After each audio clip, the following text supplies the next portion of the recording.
Ladies and gentlemen, it's your boy Cheats here, and you are listening to the Black Baseball Mixtape podcast. It is Monday night, so I'm joined by the crew.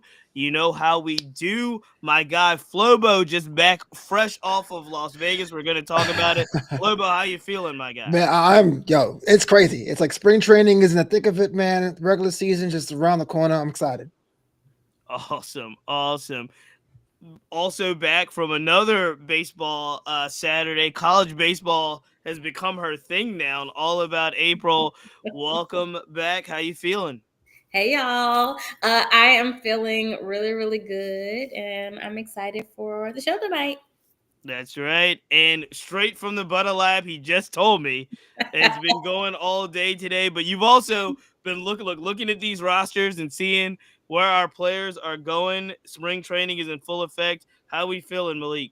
Hey, we just got out of the butter trenches, but we're locked in on spring training. Lots been going on today. We've had some transactions, some moves, some injuries, so I'm ready to get into that. I'm happy to get into it as well. As always, before we dive super deep, we have to thank our sponsors. Shout out to Steelo Sports, the Players Alliance, Rebellion Harvest, Numbers Game Scorecards, and Minority Prospects. It is a full slate of sponsors. I'm so excited. I'm so grateful. We have just a wonderful team. If you are interested in partnering with the Black Baseball Mixtape, make sure you email blackbaseballmixtape@gmail.com. There's so much to talk about. There's so much going on, but we're not going to start with baseball, believe it or not.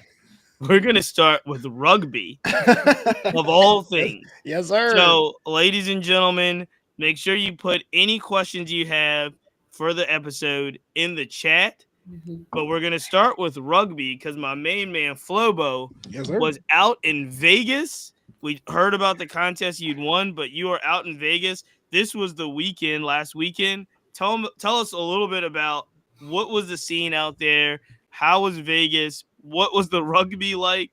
What was happening? I didn't even know there was two different kinds of rugby until a couple of years ago, but Australia loves their rugby league. And so the beginning of their season, the first two games of the season they have in Las Vegas, they have a 5-year deal. So every March for the next couple of years, people from all over the world, Aussie expats, New Zealanders, just come out there for a big rugby festival. Like there were mascots, people were drinking, having a good time. It was at Allegiant Stadium, which I didn't even realize is rugby fields are actually bigger. So they have to agree to play on a smaller berth on a football field for this. And so I went out there. I was a winner of the American contest. I was able to document what I saw. I mean, I got the Nikon camera out there. I was out there doing the snaps and videos and all that. But to me, it reminds me how sports becoming global, right? We think about a couple of weeks from now, the Japan series the Dodgers are doing, but you see so many people being the travel to represent their fandom in a sport they love. It's just kind of rad, man.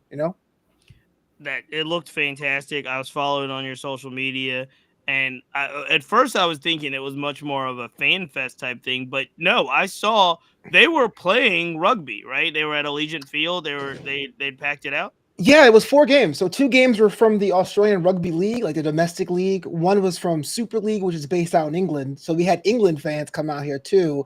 And then they had the Gillaroos, which is the Australian women's national team, play the England women's national team. So you got men, you got women, you got international level, you got league level. It was a whole day thing. Now, it was 10 hours at Allegiant, so I made sure to eat a lot and drink a lot and take a lot of walk breaks. But having 4 different kind of waves of fans and energy based on the different leagues and style of play was just a cool thing to watch. Like the international game played different. The women's game played different. The English game played different. It was kind of interesting to see.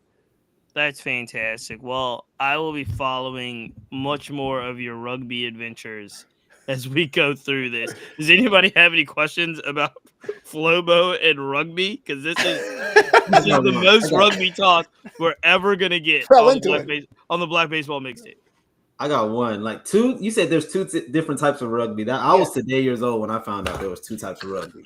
Yeah, it was like it's like the different codes, like how the NFL is different than the CFL. Like there's rugby union, which is like what I thought rugby was. Like they get together to stay in the ground and get no scrums and like just dig deep, and that has its own little thing. But rugby league is actually a different point tally, different kind of speed and pace. Like league came out of union just to quicken up the game because scrums were kind of slowing down the clock a bit. So people love league because it's a bit more palatable, but then some people go, nah, the classic rugby was union, y'all. So it was interesting for me. I learned that a couple of years ago. I fell into it with the pandemic. They had games on when no other sport was on. It was like Korean baseball and Australian rugby, and that was it. And so I fell in. So they changed the rules to speed up the game. Sounds familiar. All the time. And I'm sure there were some people complaining about the speeding up of the game. Said game. Absolutely. Whenever there's a chance to have quicker games or more advertising revenue, sport's going to do that. Cricket, baseball, rugby, it's all the same. That's awesome. Well, Flobo, is this the end of your rugby commentary, or how does this work? Or is there going to be more rugby in your future? It's funny. It was kind of like a private thing. I have my blog, right? Justasandwich.com. I write little articles about rugby here and there, but going out there and just being like a silly American for a weekend, like asking dumb questions to people, it might be more. So I don't know. There you go. Well, I love it. It's fantastic. And follow Flobo on Instagram because you still have you had a bunch of stories up about your weekend. So I don't know. Yeah. We got some other content coming out too. Fantastic. Well, congratulations on the win again. It looks like a lot of fun. I'm going to learn more about rugby than I ever thought I could imagine. Now and again, this is the Black Baseball Mixtape. Are there Black people playing rugby? In general, yeah, absolutely. The men's team, the United States Rugby League team, the Hawks, they have some Black players, and then of course the Eagles, which is the rugby union side, that has Black players as well. But once you get to Australia, it's a little bit like race is different wherever you go, right? But they're definitely Black American players who play rugby. Interesting. Well, April, we're gonna put you front and center and ask about your weekend. This was your second college baseball tournament, but this one was a little bit different. Obviously, the Cactus Jack is HBCU focused. Where were you this weekend at the former? What is it called, Malik? Duncan. Former Minute Maid Park. I wish we had that. I wish they were our sponsor. What's the stadium called? Duncan Park. It's Dyken Park. I won't say it. Dyken. Yeah. Now, when Malik and I were there a couple of weeks ago, they still had Minute Maid at little parts of it. And when I went back this week, it was all gone. Ooh. So, yeah. Even outside. So if you're driving on 59, where you typically can see it, it will say Dyken Park now. No more Minute Maid. No more Minute Maid is gone. Dyken has reigned supreme. So who did you see? What were you checking out? What was the vibe like? So I went there on Saturday. I had tickets, and this is typically called the Texas Classic, and it's also held by the Houston Astros. And they had, first game was Tennessee versus Rice. Second game was Mississippi State versus University of Arizona. And the last game of the day was Texas A&M versus Oklahoma State. Mm-hmm. Now, Texas A&M played the last game for each day. And what I've realized is they don't play within the same divisions. So for instance, last year, Texas versus LSU was the premier Friday night game. Okay. Well, Texas and LSU are now both in the SEC. So that's something that wouldn't happen. Texas was playing in Las Vegas this past weekend, and LSU was playing in Frisco, Texas, Dallas, Texas this past weekend. As far as vibes, it was open, so it was hot. Unlike the Cactus Jack, where you said it was really cold, right? Oh yes, it was super cold, and this was the complete opposite. But what I will say, I was shocked. Being that A&M is literally right down the street, they were not out there like I've seen Texas or LSU fans show up. That shocked me. And I know that how they had it for the Cactus Jack, it was more congested in where people could actually sit. Right. But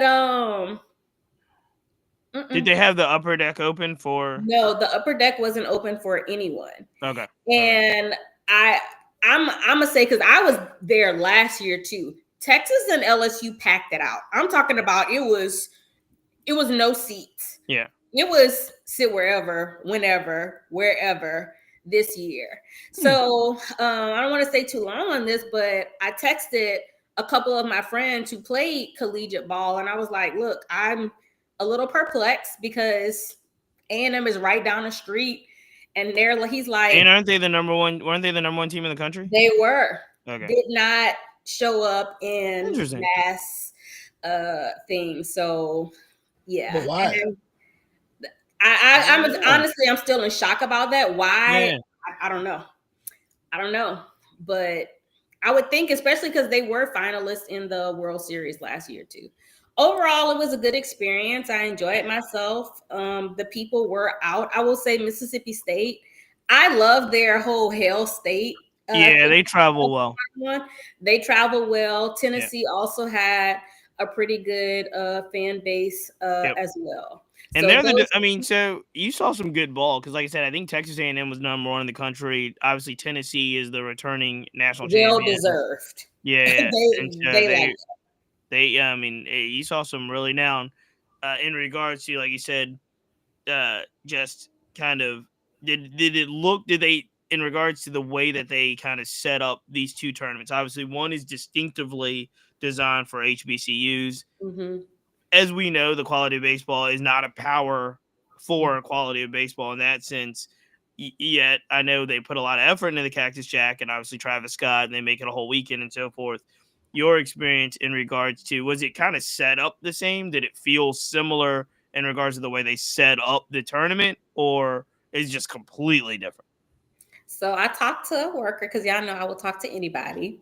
And apparently it seems like it was more open this time, as in Minute Maid, Dyke, and whatever was typically open this time. And I don't want to get in trouble for saying too much, but I also think like it's important to know, I don't think the stadium was fully open a couple of weeks ago, the way that it was described.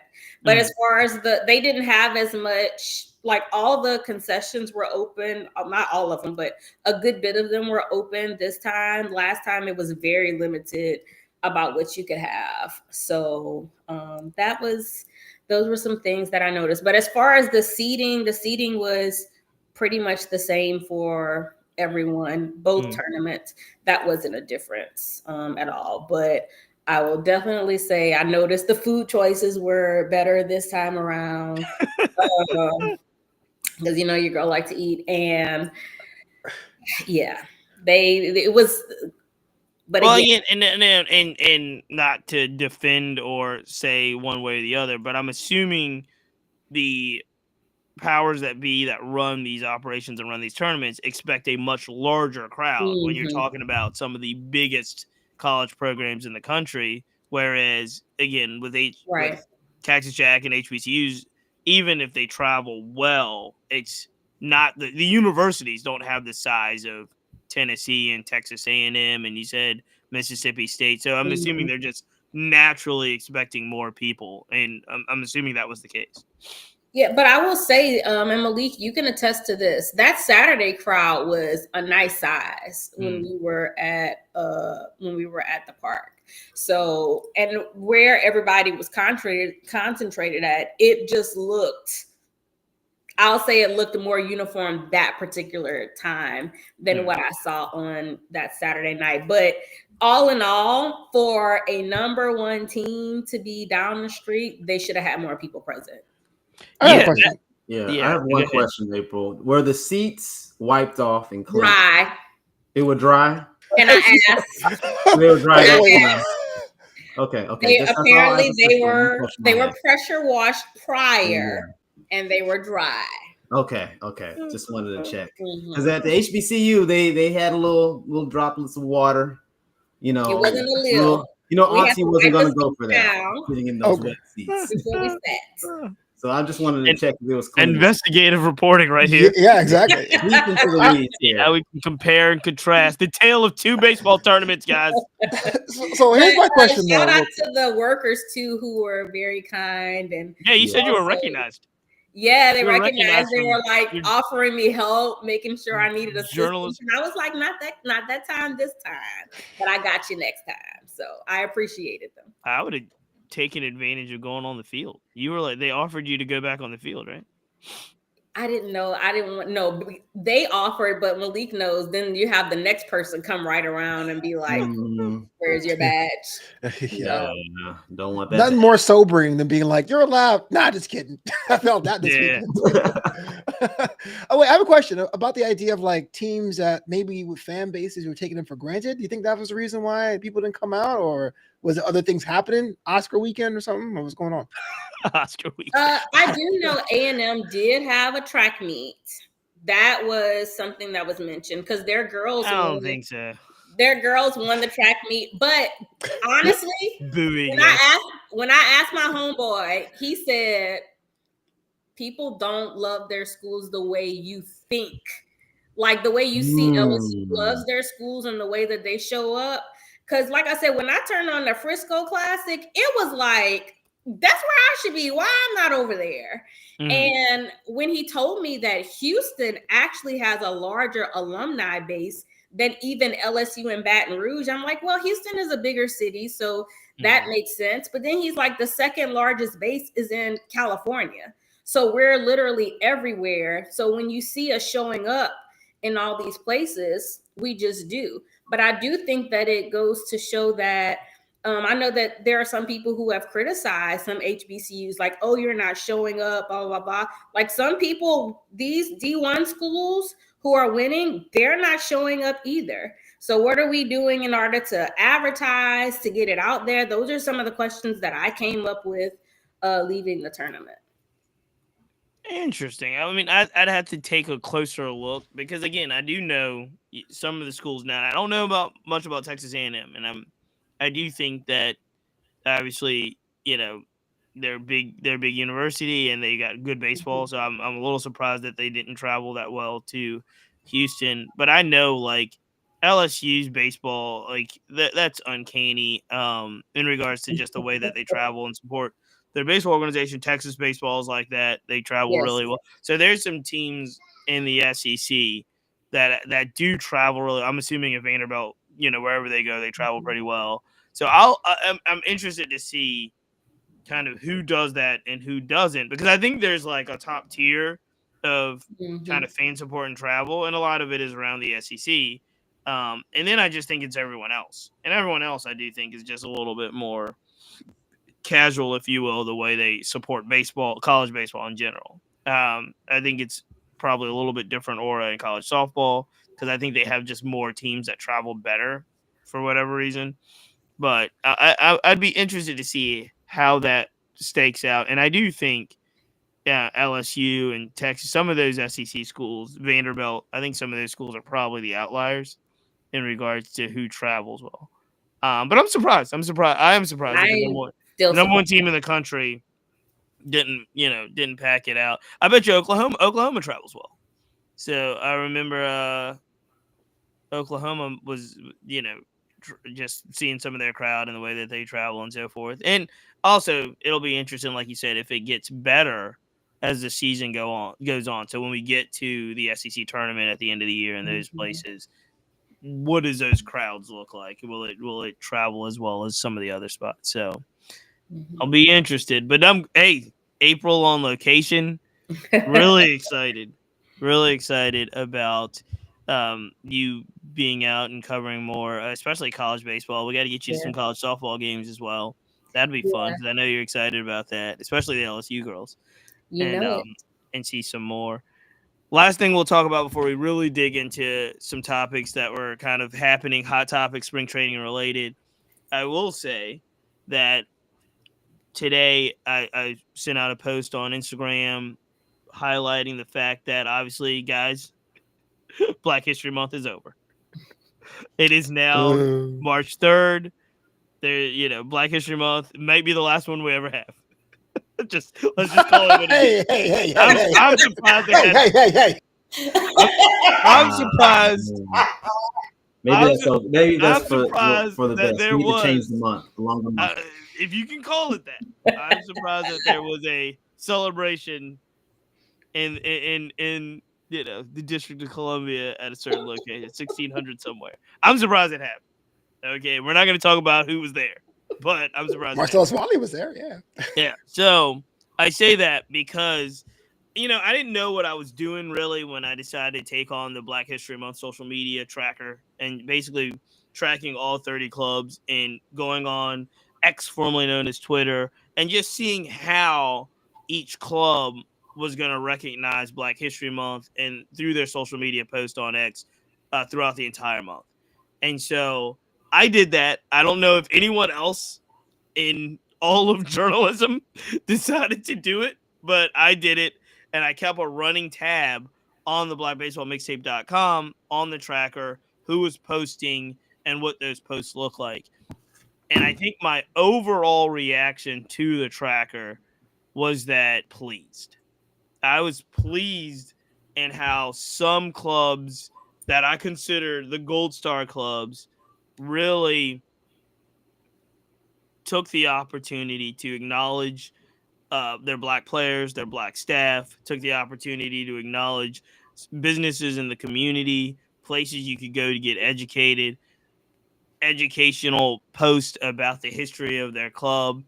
There were several, and I mean several, Gold Star clubs, if you will, that really took Black History Month and used it as an opportunity to educate the public on the history of their club as it relates to African Americans and, highlighting some community partners as well. So there was definitely two tiers, and I was extremely pleased with the clubs that did one of those two things or both.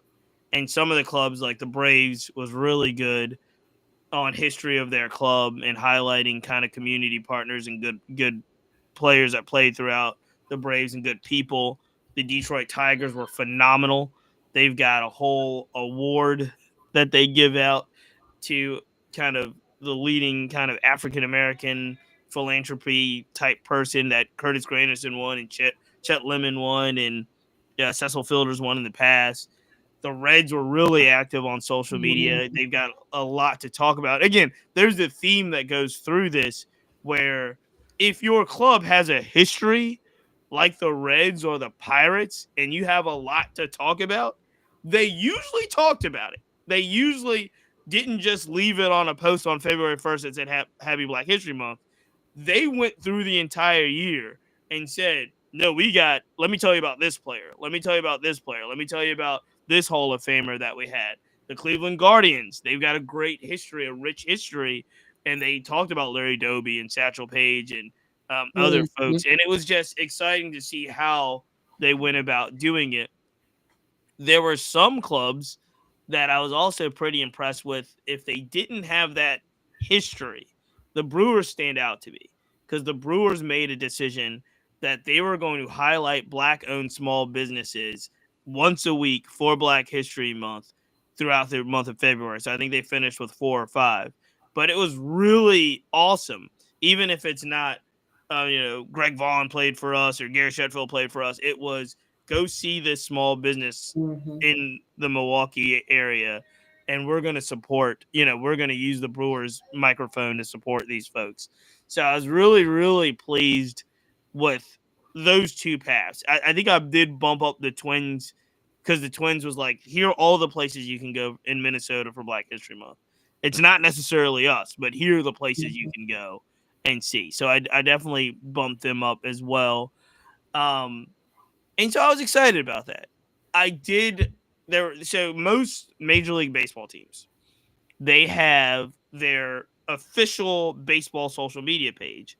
And then most of them do have some level of foundation, like a charitable foundation or something of that nature.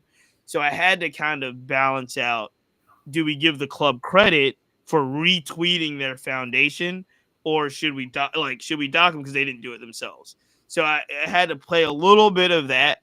So there were clubs that did not post at all, but they retweeted their foundation, Red Sox, Blue Jays.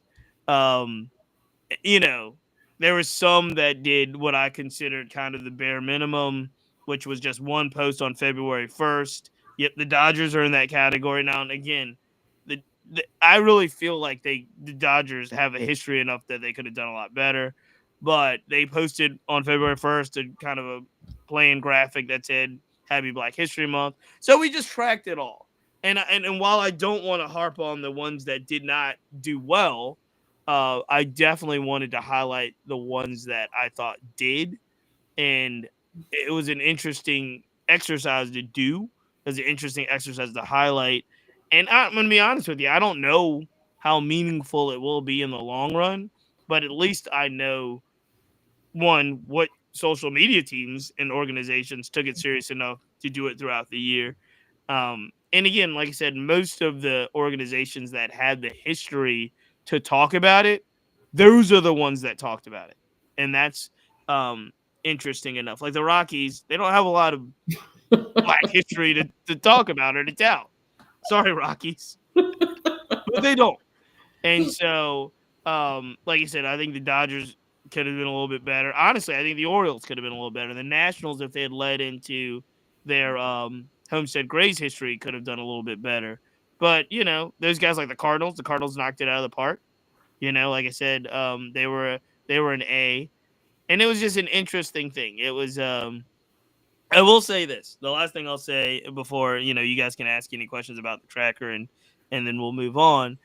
I did get a really great follower of the mixtape who I really appreciate a lot. I was giving one particular club a hard time for doing nothing, and he reached out to me and told me, "Oh, they've got their post up now." So, look, I don't know if he had anything to do with it. You know who you are. But shout out to, look, the tracker is at least having people that work in the organization think about like how they're approaching their social media content in Black History Month. So I say all that, and I'll also give a huge shout out to MLB.com because they crushed it. They were not on the tracker, but they were crushing Black History Month and did such a wonderful, wonderful job. So I don't know, guys. I don't know what to say about that overall. It was an amazing exercise to do. I'm so glad we did it. The tracker will be up, but if you have any questions about what social media teams were active and if it was meaningful, ask away. But I really thought it was a wonderful exercise to do, and I'm glad the Black Baseball Mixtape was able to do it. So here's a question that came up for me during the first week of the tracker when teams were either they're on February 1st or as a Mets fan, like February 4th is when our post came through. You got a gold star though, so I'm taking that BBM gold star to the bank. But I think I downgraded them though. But listen, man, I'm trying to. they got a gold star on February 4th because their video was awesome. And then they were like, celebrate with us throughout all of Black History, but they didn't do anything else. Well, that's my question. And because I know during that down period, there was a discussion within the Met circles. So I want to ask you as a general baseball fan, everyone here in the chat, about what does it mean to create content for something like Black History Month and not be considered quote unquote performative? Is it the frequency of posts? Is it a type of posts? Like we all give praise to Milwaukee because that was something a little bit left to center that actually worked for them. Even the Reds, they went more stats based with their content. Yeah, I loved it though. It felt real, but when do we know when it's authentic and when it's just kind of like, well, here we go, we got to do something. Like, is it just one? Is it the number of posts or what? So I think it's the quality and authenticity of the actual post, right? And then I do think Black History Month is an entire month. And if other clubs can figure out a program or a set series where they're, the Braves were like every Tuesday, they told us the first week of February, every Tuesday, we're going to tell these stories. They laid it out for us, and then they followed through with it. The Reds let us know how, kind of strategic they were, the Pirates as well. At first, I will tell you this, on February 1st, if you gave like a really good post with a good graphic, you probably got a gold star. And if you didn't do anything else after that, you probably got reduced, right? Because there were other clubs that authentically dedicated more posts to the month.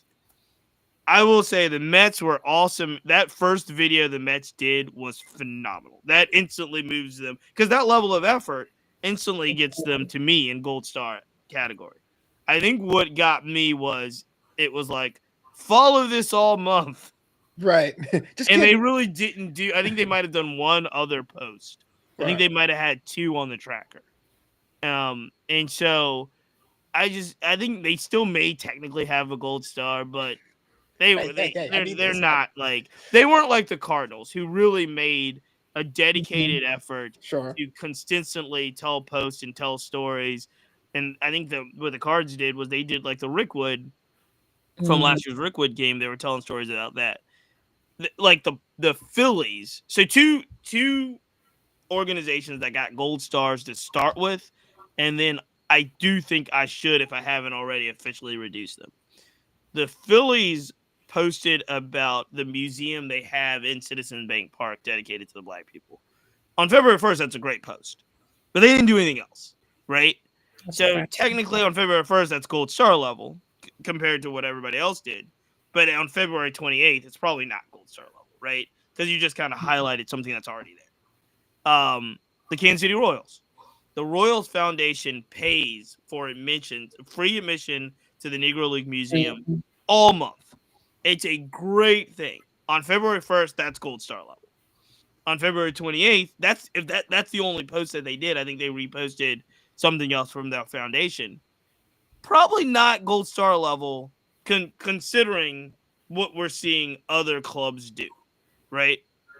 Even the Cubs, who are owned by the Ricketts family, who I can't speak for them, but given what we know about that family, diversity is not chief of mind for them. I'm just saying they had a post on February 1st that literally told stories. It was like a thread. That thread alone was more than some clubs did by February 28th. So the Cubs still get like a high grade for me because that story in that thread was multi-post, right? But again, I that's how I do it. There's a level of let's check a box here, especially for the ones that check the box and put up, the Diamondbacks and the Rockies and, the Red Sox. I just got the feeling they checked the box by retweeting their foundation. The interesting thing that was a little bit painful about the Red Sox and why I gave them a hard time was because the Red Sox only retweeted their foundation, and they did have a program and so forth, and they retweeted it. But the Boston Red Sox organization, like 4 days before that, had a whole graphic and was like, "Happy Lunar New Year." If the organization can actually be, as supportive of Happy Lunar New Year with their own graphic from the Red Sox account, but they couldn't post like Happy Black History Month, then it's like, I see where we're going with this.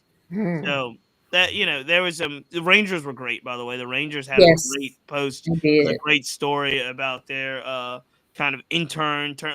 So it was interesting to see who did a really good job and who didn't. Blue Jays, again, we talked about this, I think, last time. Do they celebrate Black History Month in Canada? I don't know. But again, the Canadian Baseball Museum was awesome enough to tweet about their contribution to Black players on February 1st. The Blue Jays retweeted that, but they didn't do anything on their own. So they were kind of on a lower level of category as well. But I loved it. I love the exercise. I love kind of tracking those types of things. And it was interesting because February also had, what was it, Women in Sports Day or Women in Sports Week or something of that nature. Seeing the organizations that really did well. Again, if you have a good department, you have a good department.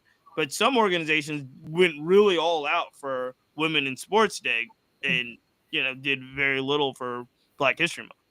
So.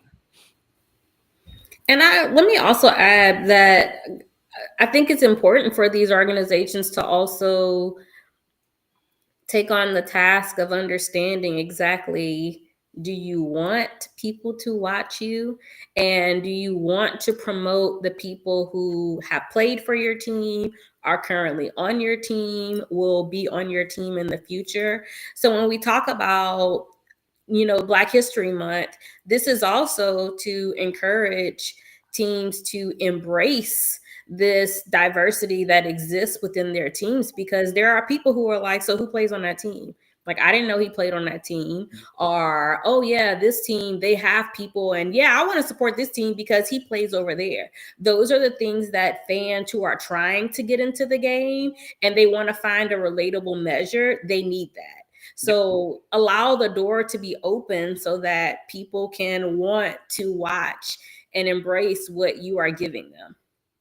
Oh, absolutely. And again, it's not that hard. That's the other thing. It's not that hard. It wasn't that hard to get a gold star for me. You just had to do more than the bare minimum per se. And so, I was really, really, again, overall fairly pleased. Everybody, all 30 clubs did something.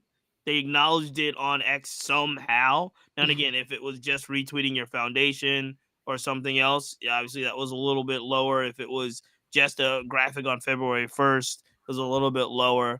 The ones that really embraced it, I was really, really kind of pleased and over the top pleased with. So we'll see how it goes. There'll be other things as we go through this season, how we can kind of track just on social and other places, how they're acknowledging their youth academies, how they're acknowledging their diversity programs, how they're highlighting their players.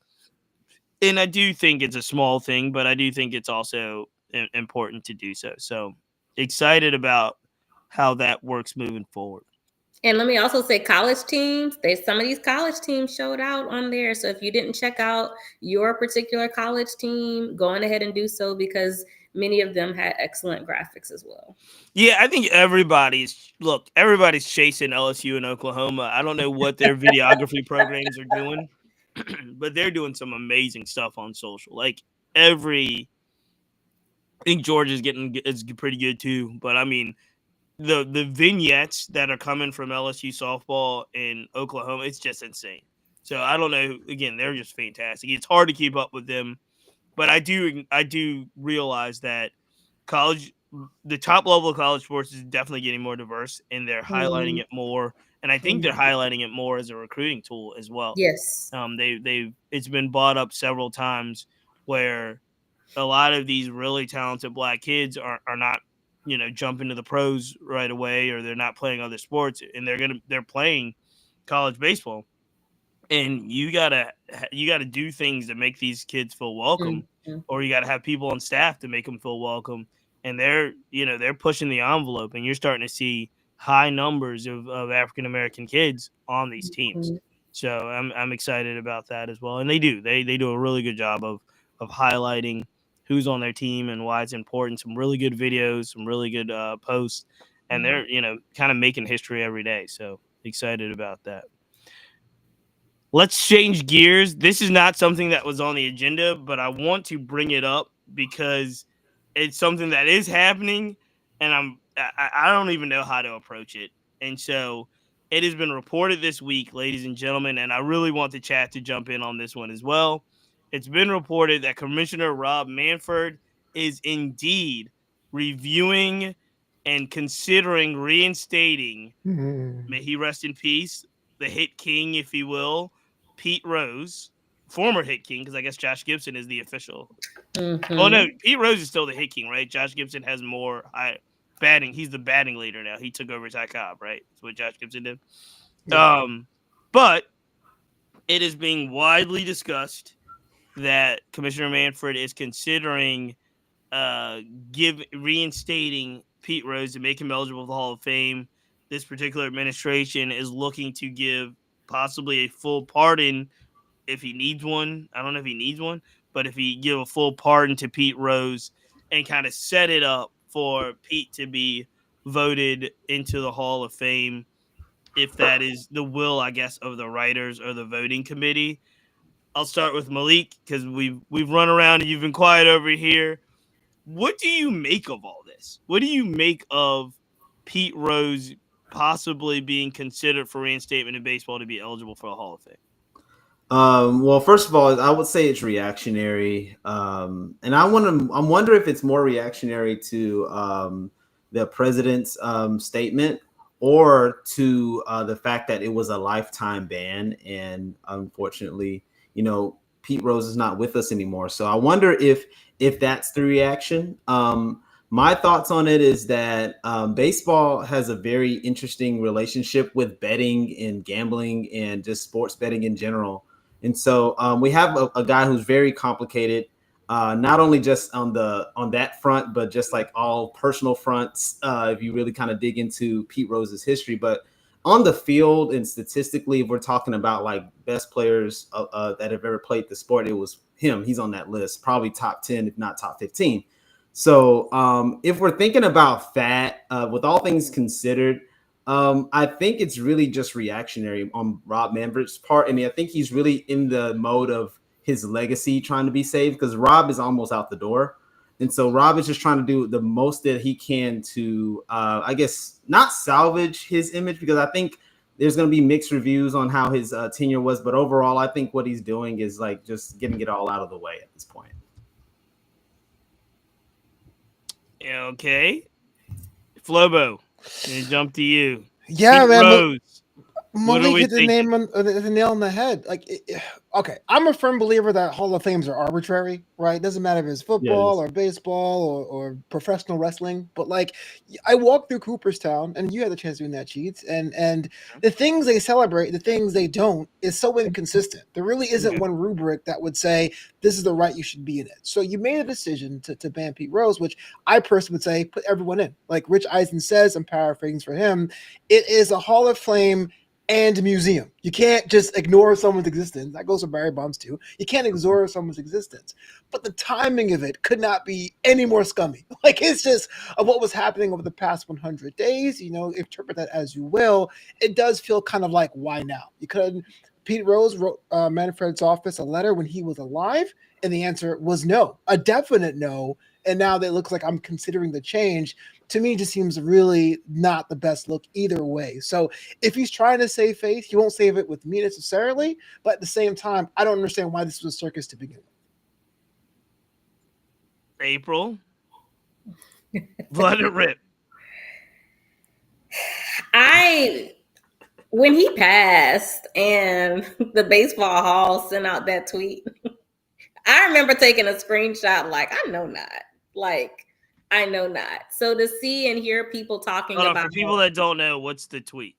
Oh, sorry. They were honoring the fact that Pete Rose was this great player and saying RIP after he passed. Right. Okay. And so for me, I'm just kind of like, clearly he's one of the greatest players to ever touch a baseball diamond. Why are we honoring him when he's no longer here, when that should have been given while he was physically present? And so now we're at the point where we do want to give him his respects, but I don't want to say that it's too late, because I don't think that it's ever too late. For me, what concerns me about all of this talk is that baseball is not doing enough to truly justify its best. And so when you mention Barry and other people and when we add in other people and when people vote, are we truly giving them what they rightfully deserve while they are here? I don't want us to be having another conversation when another great player passes away and then we're like, well, should we enter them into the hall at this point in time, when that should have been given for us to be able to celebrate with them while they're here? So does he deserve to be there? Yes. His play on the field is what we are looking at. The things that he was criticized for, he's served his punishments for that. But as far as baseball truly honoring its greatest and its best, that to me means that he deserves to be honored. And it does baseball more of a good thing to have him on that wall with the other greats. All right. You disagree? What was that? No, so I think this is really complicated.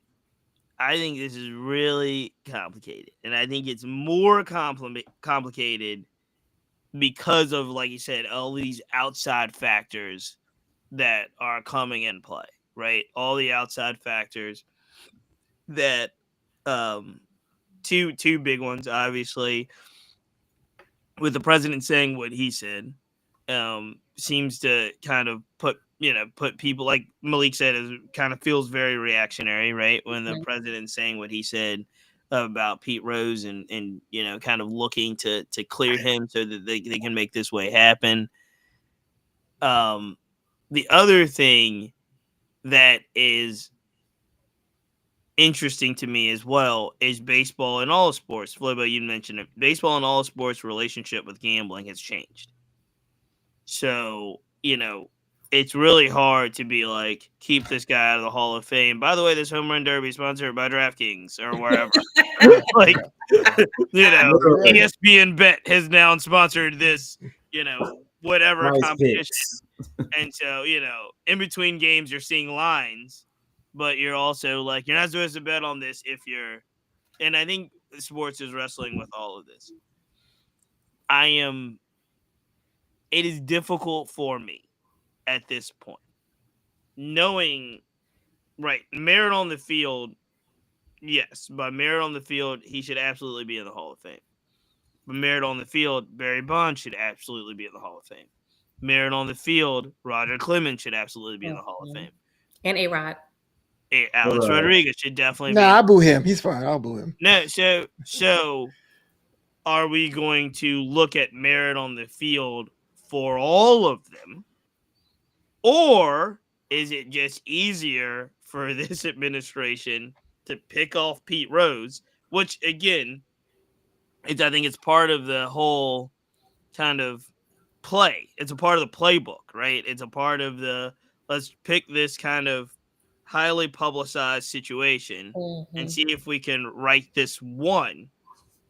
And if that's the case, we don't have to write all the others, because it looks like we can say, hey, look what we did for Pete Rose. I'm a great, you know what I mean? This is a great thing. Meanwhile, Barry Bonds and, like I said, Alex Rodriguez and Roger Clemens and all of these guys. So it's like, if you cheated the game, you cheated the game. And I'm interested to see if this level of cheating is going to be graded equally. And maybe it should, maybe it shouldn't. They're two different things. Betting on baseball and betting on your own team as the manager is different from how many percentage of people were in the Balco scandal, right? So, I mean, I don't understand exactly how we apply it.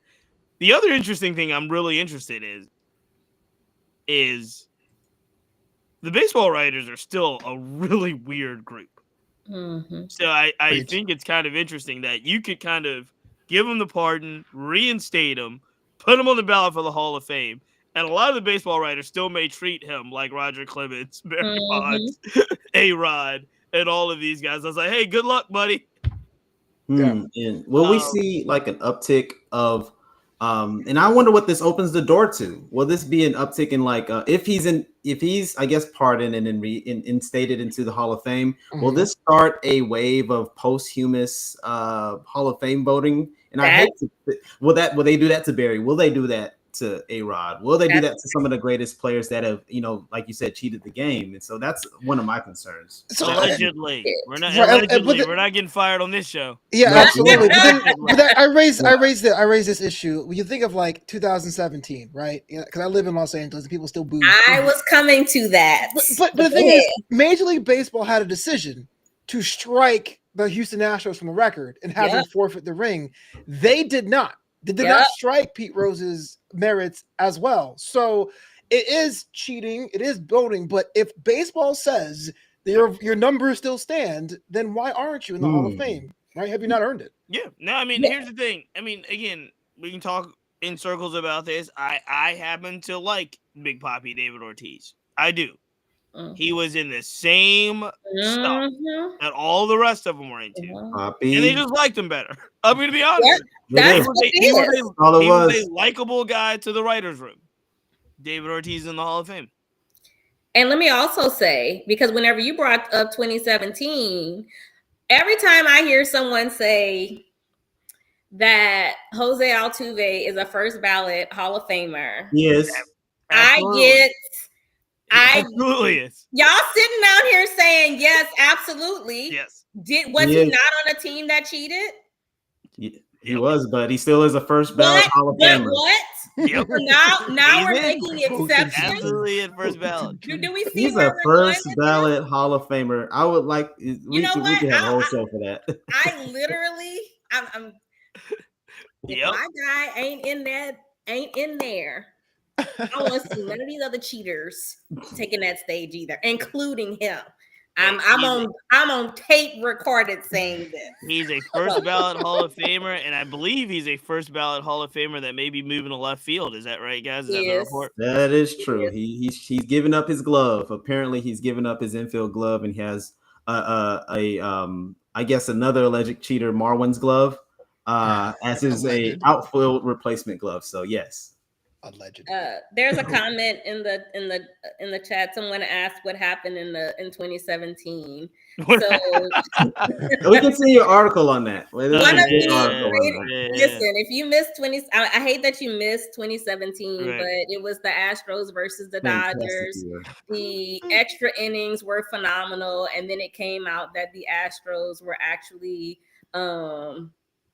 using signs to stay ahead and so forth. So it was asked by fans and many alike for them to have to give up their World Series ring. The commissioner said no. And so they were allowed to keep their championship and move along in order to be able to get the full story of exactly what happened during that time period. Mm-hmm. So that is a stain on their legacy, which is why if you watch baseball today, you will see a lot of people say, well, the last person that's still there is Altuve. And he gets booed nationwide. He gets booed nationwide. He could be in the Colorado, like, but for like no reason. Hey, but Correa still get booed. They all still get booed. Yeah. I'm gonna tell you the truth. Oh, everybody except Cal Tucker. Cal Tucker don't get booed. Was he there? Because he wasn't on that team, so he wasn't there. He wasn't there. Yeah, he wasn't I even have a Kyle Tucker bobblehead. I took a picture with Kyle Tucker whenever I was there. So leave Kyle Tucker alone, Pete. You gotta leave alone. Yeah, no, it was a setup because I know how April feels about Kyle Tucker. So it was definitely a setup there. But yeah, let's ask one more kind of administrative thing, and then we'll talk a little bit about what's happening on the field before we get out of here. Mm-hmm. But we brought it up last week. It has been reported heavily now, more details about MLB and ESPN and their kind of split on media rights, and which would actually leave MLB breaking away from ESPN. It has been told now, or it's been reported, that ESPN was asking MLB to take a massive cut, right? A massive cut in regards to what they were being paid for the rights. And it just seemed like Manfred was not in a position to take that massive cut just to keep baseball live game rights on ESPN. They just weren't willing to do it. And now that you're starting to hear more details and follow more reporting, it does seem like Manfred, in this particular case, did the right thing, because you're just not going to take that massive of a cut. We're talking a huge reduction. I don't April, you might have the exact number, but it's a lot. The reduction they were asking them to take to keep baseball on ESPN. Now that we know more about this and we know how the world moving forward is starting to look, where it's much more like individual rights and more streaming stuff coming into play. Flobo, do you think Manfred was doing the right thing to protect MLB?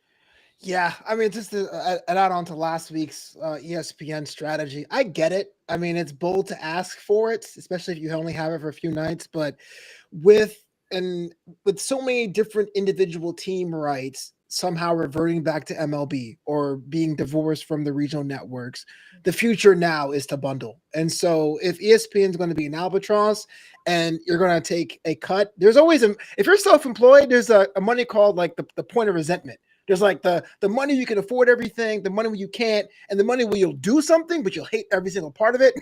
I think Manfred was there, and that's enough to be like, yo, I'm out. So I can't knock him for that because I'm sure a bigger player like a Netflix or an Amazon will give them the money they want because the sport appetite is bigger and now than ever before, especially with MLB going to Korea, Japan, and other nations like that.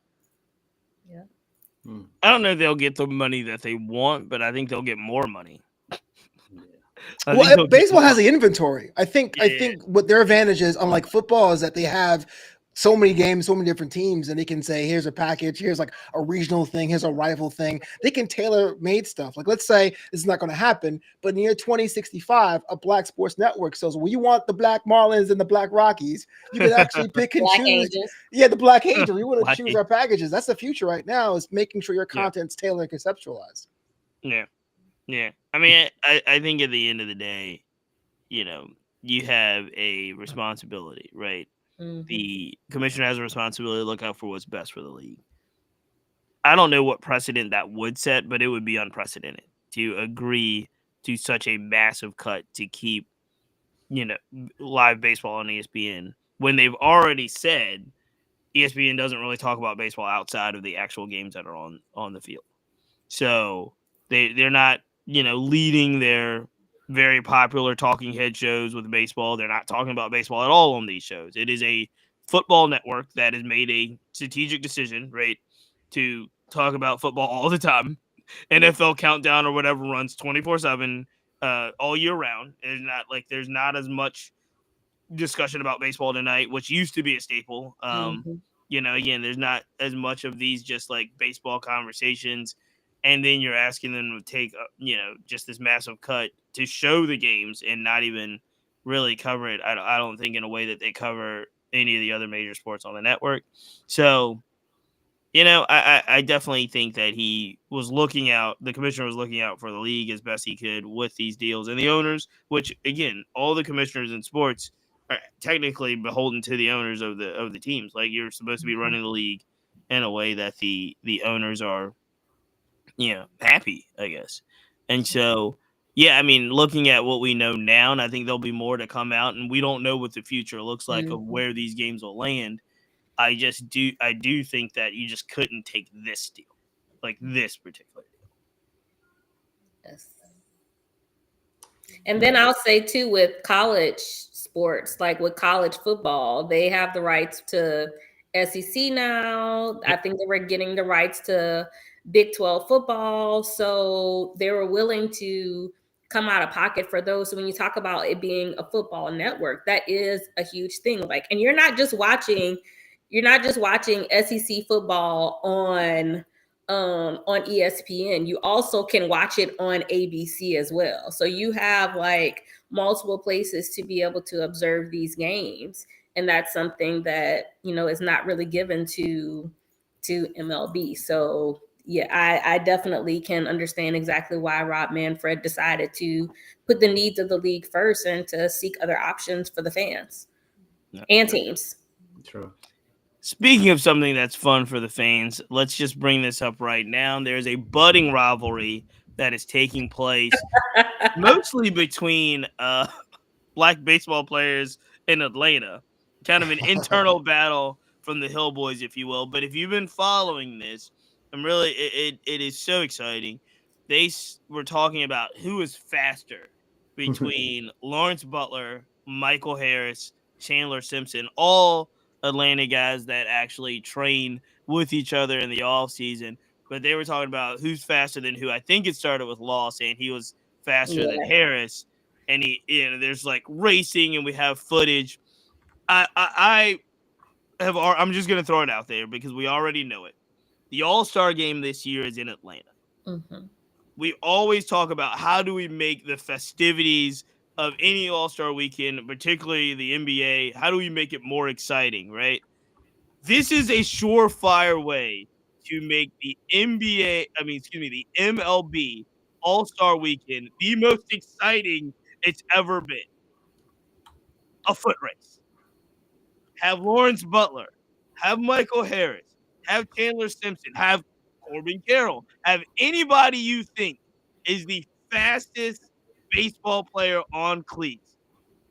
Send them down to Atlanta after the All-Star celebrity softball game. Put all the cameras on them, put them in the spotlight, have them run.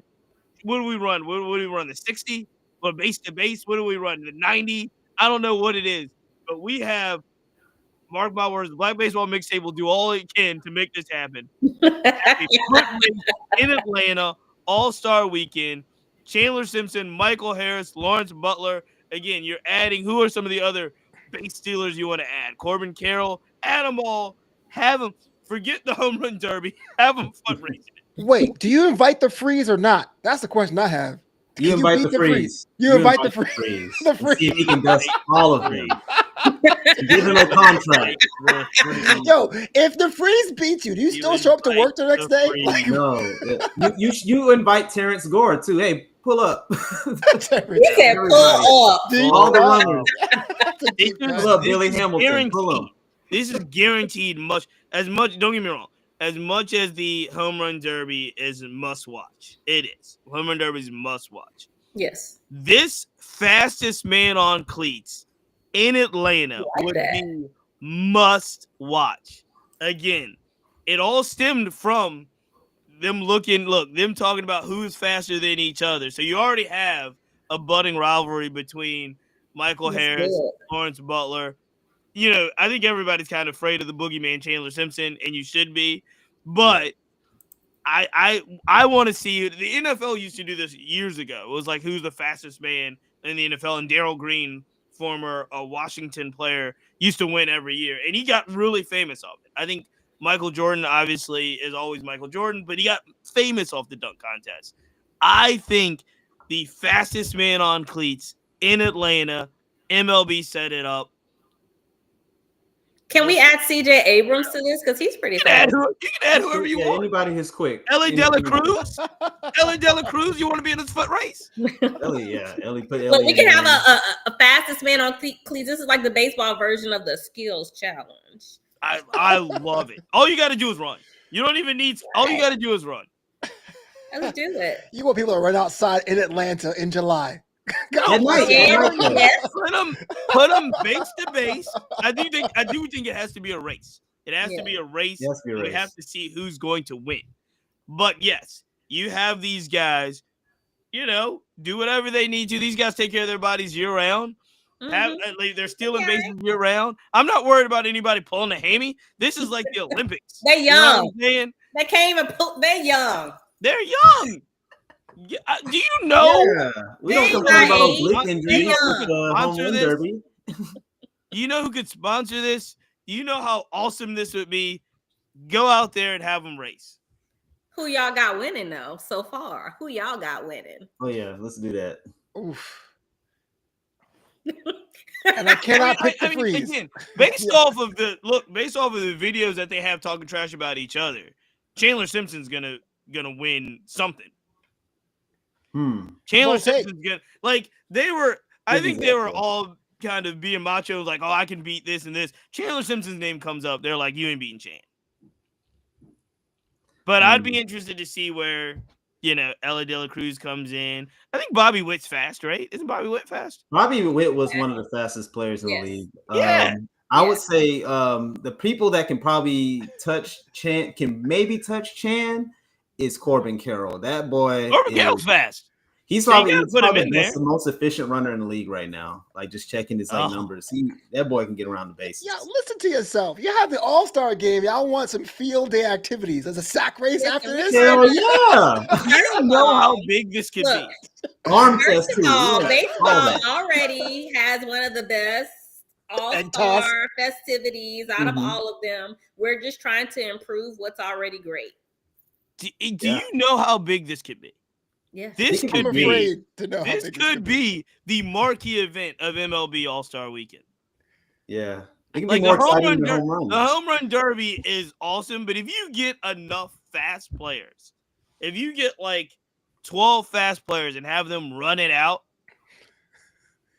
I even say, like, you put it out there, watch who signs up. They gonna sign up because it's like a macho thing. Like, I know I'm better than you, and I'm gonna show you I'm better. And again, this isn't like the dunk. This isn't like the dunk contest where they're like, "Oh, I can dunk, but I don't feel like it." Like, it's one of those things where, "Oh, you can't run. You're here. You want to sit on the sideline and watch these people run." Like, and because you know the shame it would be if you're on the sideline talking about, "Oh, I'm faster than all of them," but you ain't running. I don't want to hurt myself. If you're not dunking, but if you're not running, come on now. I'm gonna fly out people to Atlanta for 10 seconds out in the sun or out in the heat and be like, all right, you slow, go back. They gonna be there anyway. They gonna be there. So you gotta be an all-star first. Atlanta, you know they gonna be there. Wait, you gotta be an all-star first, or you gotta say this is gonna be there hanging out? Like, what if somebody wasn't gonna go to Atlanta and they get the call? You know, they get the Harry Potter owl through the window. You fast, come through. You gonna have them fly out for 10 seconds and be like, all right, you done? Yes. And that's it? Yes. Absolutely. They ain't gonna have this footage no more. I know that much. You know. First of all, you're gonna be in Atlanta. Half the people are gonna be there anyway. Like, there's so many people that I think are gonna go to this All-Star game, whether they make it or not. Fair. This is not one of those ones where they're like, "Oh, I just want to go home for a few days." Not. You going to Atlanta?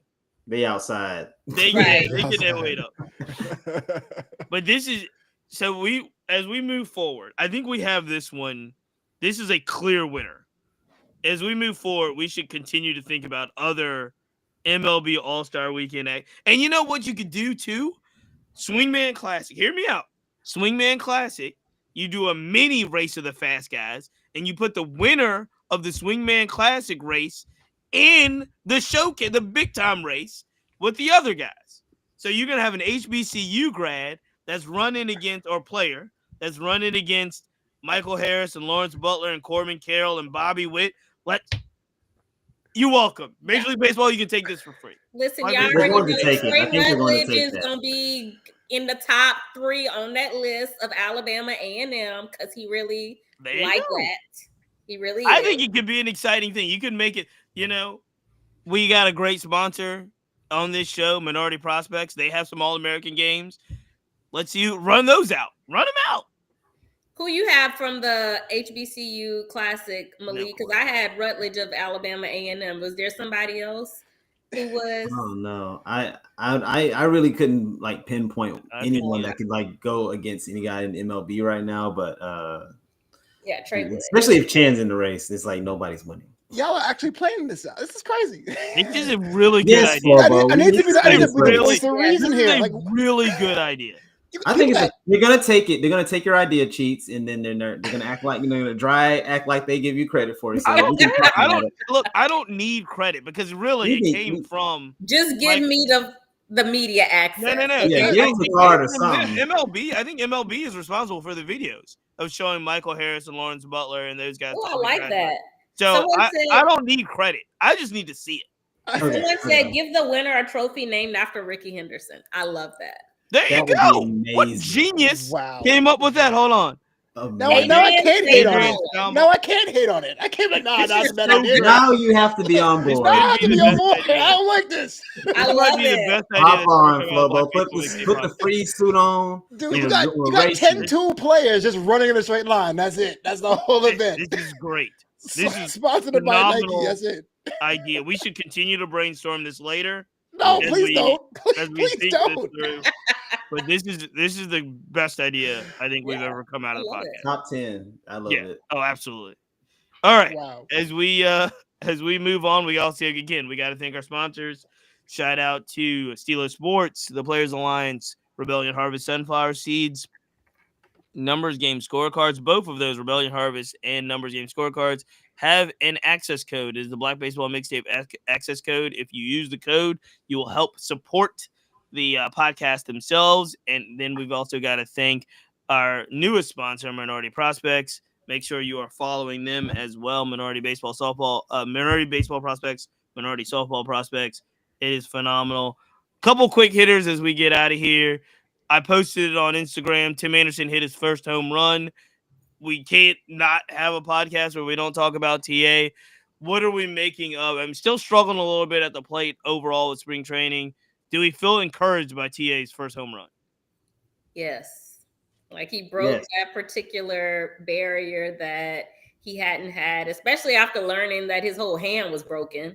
Like that was something that I was completely unfamiliar with. So hopefully this is the beginning of other things for him. I also saw that he was playing second base as well. So he wasn't just playing shortstop. So we'll take the little victories, as I call them. Yeah, and I'm hoping that if TA is, if the struggles are him working on his swing, because let's just face it, when he was a great hitter, his approach was very low walks and a lot of, swinging in the zone, swinging outside of the zone. If the struggles are him making a swing change or adjustments like a lot of guys are doing in spring training, I mean, it's fine if he's striking out a little bit, not hitting the ball as hard, but it's looking like he's patient because I don't think he's hit a home run in almost a year and a half, and that was just great to see. So I'm just happy for him. Hopefully he makes adjustments and makes the opening day roster. Yeah. The idea is hopefully he doesn't try to be a superstar, just be himself, and maybe a folk hero era in his career. So I'm happy about it too. Well, we talked about TA hitting his first home run in spring training. Another guy that's hitting some home runs in spring training is Joe Adell. Flobo, Malik, is this the year of Joe Adell? It seems like every year we kind of say that this could be the year for Joe Adell. Yeah. Could this be the year for Joe Adell? It's funny because I'm on this bandwagon every year, and then every year around August, I realize I'm the only person on the bandwagon, or just me and Malik is hanging out, chilling, playing dice games. But at the same time, I think, this could be it. The Angels, we talked about this, we alluded to this. They have the tools there. Here's a team that's been written off even in Los Angeles. And little by little, they have parts and components. Joe Adell has some space to maneuver in that lineup. I think if he got some focus down, this could really be a ragtag team that goes the distance, much like how Arizona did 2 seasons ago. I'm gonna compare Joe Adell to a player that used to get a lot of love. Remember when Joey Gallo was coming up? He was very much a feast or famine type of player. I'm gonna throw some numbers out here with Joe. Joe is like 86th percentile in sprint speed, so he's faster than just about everybody. Has some of the fastest bat speed, 98th percentile, meaning that he swings the bat probably faster than Juan Soto. But he has some strikeout issues. He whiffs a little bit. He can catch the ball though. So he's a very polarizing player, but this is the year I think he gets the runway. Really depending on Trout's health, but at the same time, I think Joe is going to get a long leash this year for the first time. He's out of options. He's been a highly touted prospect, has a lot of power, a lot of speed, and I'm really hoping he gets that chance. And it's really just going to be about consistent playing time because the last few times he's been called up, it's been up and down. He's kind of not performed up to his ability. So hopefully this is the year, and I think he's going to help out Trout out there. And then you got Mickey Moniak right next to him out there. They don't have a terrible team, but we'll see. Well, before we go too far off the deep end, let's just call it like it is, though. In 17 at bats, Joe Adell's batting 118, and 14 at bats, Tim Anderson's batting 143. Jesus. Both of them do have home runs. Joe Adell does have 5 RBIs. TA has 1 RBI, so I guess it was a solo shot. Another person I'm looking at closely on the Black Angels, Chucky Robinson. My guy, Chucky Robinson. 9 at bats, he's batting 111. That's so 118, 143, 111 right now for our guys. Now on the upside, Christian Moore, 313. He's got 16 at bats. He's killing the ball. And the guy that I talk about a lot, Kyron Paris. Kyron Paris has only got 5 at bats, but he's batting 500. Paris is working out at second base as well. So, I mean, hey, look. There's a lot of spring training. There's a lot of spring training left. People are just getting their sea legs going, but we're gonna have to see what comes out of TA and Joe Adell and Chucky Robinson and some of the other players. Hey, Cheats, I have a question. Is the black team like a traveling act? Because now it's the Black Angels. 2019 had the Black Seattle Mariners. 2024. We had the Black Marlins. Black and then Marlins. We might have a Black Nats coming around. So is it more of a traveling act, or is it just kind of just like all of a sudden the team is black? How does this? We go where we're called. Right. We go where we're called. Where we're most needed, huh? We got Ron Washington, Dusty Baker saved Houston. We show up. That's just what it is. The funny and truthful thing about this is if you have more than like 3 black players on your team, you're the black X. You're the black team. Right. I don't think this really applied to the Yankees. The Yankees remember we talked about this. The Yankees had more black players on their roster for the majority of all of last season. They did. And we never was going around calling them the Black Yankees. Nah. They're the same. I don't want to. The Yankees are the brand, man. It's like a mixing black paint. They just never. Yeah, watch yourself, April. Let's do it again. This is the second time today we're saying we're not trying to get canceled. We just keep all our sponsors. But I will say, I honestly, with the Yankees, I think I just forget. I think it's more noticeable because the players on the team are players that we typically follow in that particular fashion. Sure. So like when you think of TA and some of the other players that you mentioned, like we're literally rooting for them to win at the game and so forth. So I think that also plays a large role in the whole following them along. Like we're following Josh Bell and we're following CJ Abrams and Josiah Gray, and we've watched them grow and come Black into Nats. Black Nats. Yeah. Black Nats. But we're watching them grow and come into the league, and then they make it, and so it's easy for us to cheer for them and then essentially call them that. Hey, I say call how it is. These are teams we wouldn't watch otherwise. I mean, you may watch the Nats, but if the Yankees, if the Black Dodgers, wouldn't be the same thing. Yeah. No, we would not have watched the Marlins. I would not have watched the Marlins nearly as much as I watched the Marlins in the first 2 weeks of last season, unless I knew that they were the Black Marlins. Yeah, that was true. Yeah.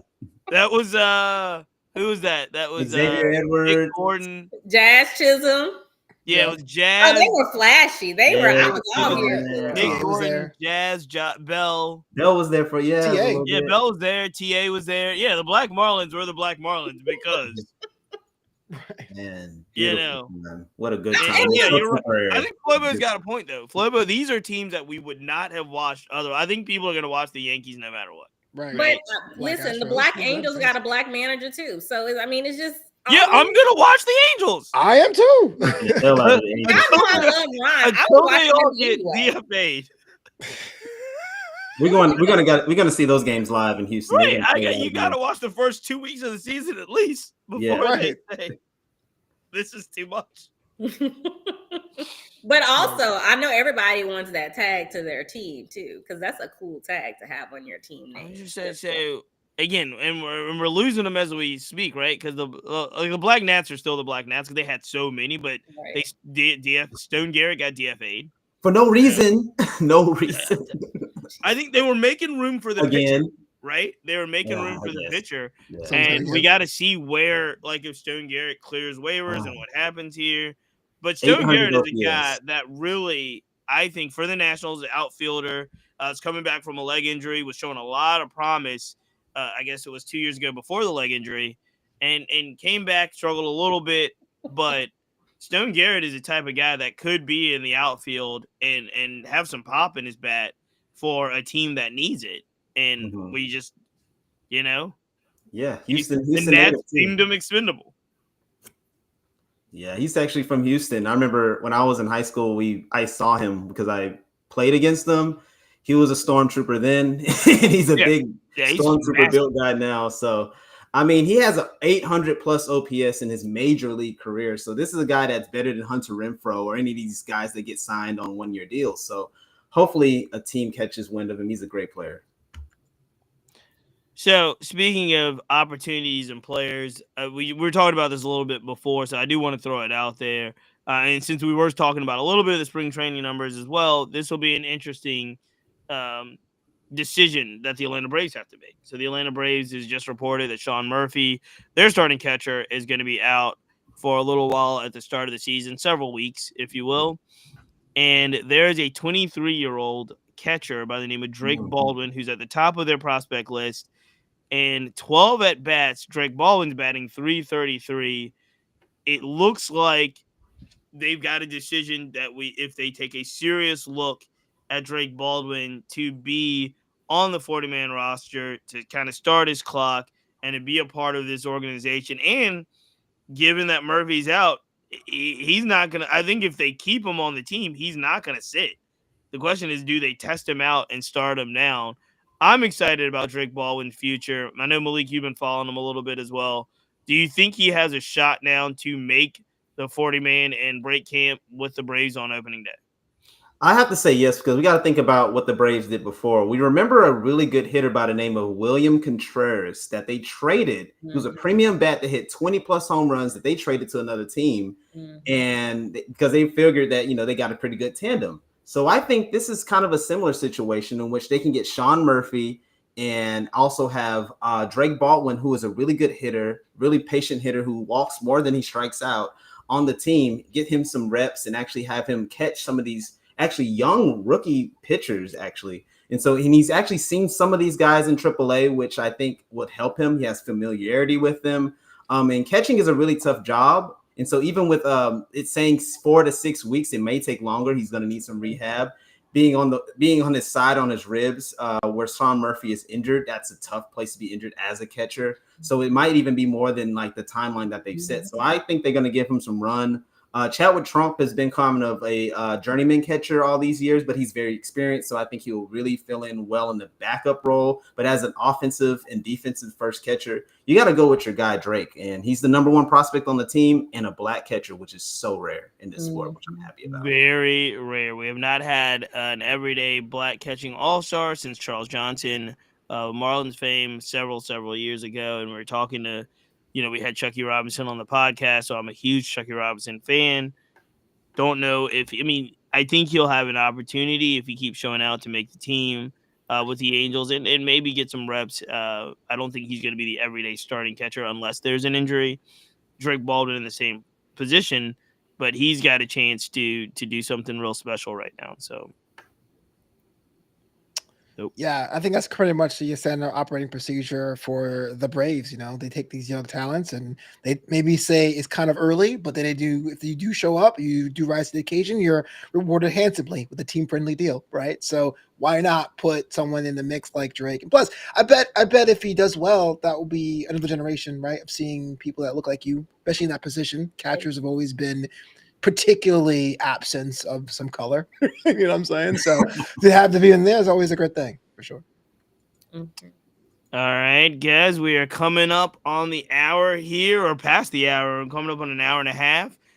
Final thoughts as we kind of get through another Major League Baseball week. There's a lot more to talk about, and we will start to lead. We were talking about this. We're going to start to work our way into our prediction, our very famous, very famed prediction show.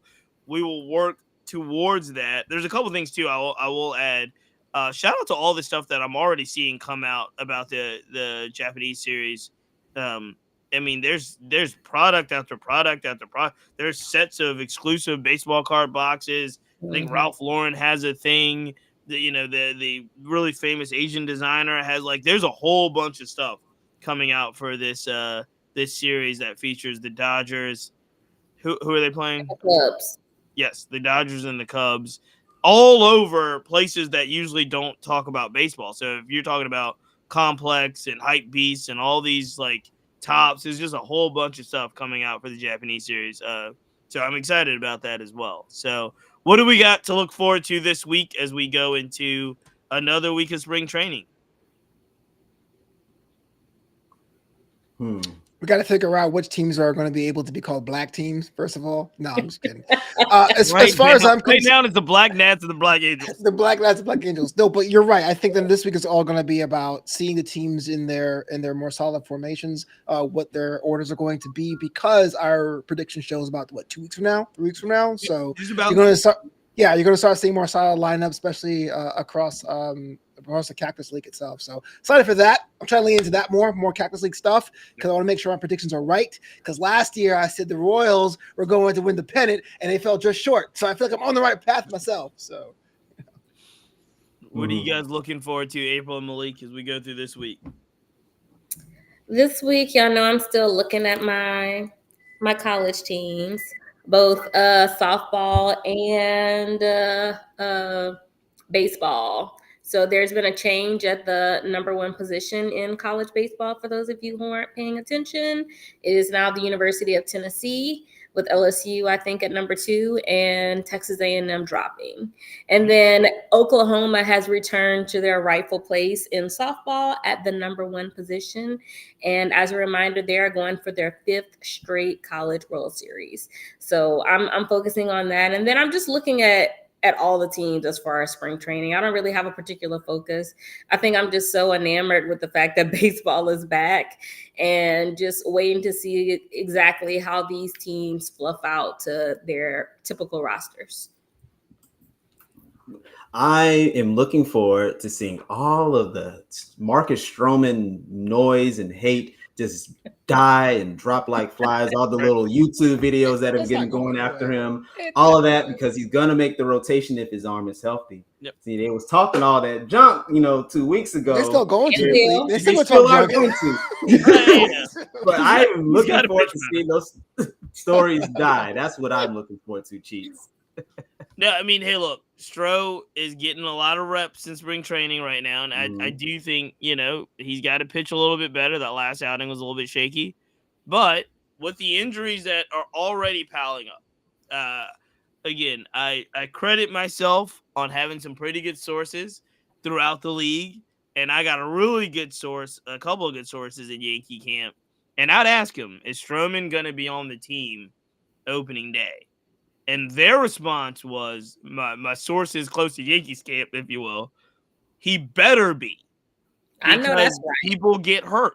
Like, he better be there because they're going to need him. And he's probably not going to be the 6th guy or the odd man out. We already heard the reports on Luis Hill already. Mm-hmm. So, the reigning rookie of the year is already going to be out. What was it, like 6 weeks already? Mm-hmm. At least. Yeah, and the team loves him too. They actually like him. Like he's a house guy. Yep. So I just think that answer of he better be on the team because they're going to need him, not because of anything else. So I'm interested to see where the Stroman drama goes as we move forward. This week I'm excited as well because I will be making my first ever trip to spring training. So we will do the Thursday podcast. Shout out to the homie Lewis Brinson, illustrious guest on that Thursday IG Live. So make sure you follow us and tune in there. But I will leave Friday morning.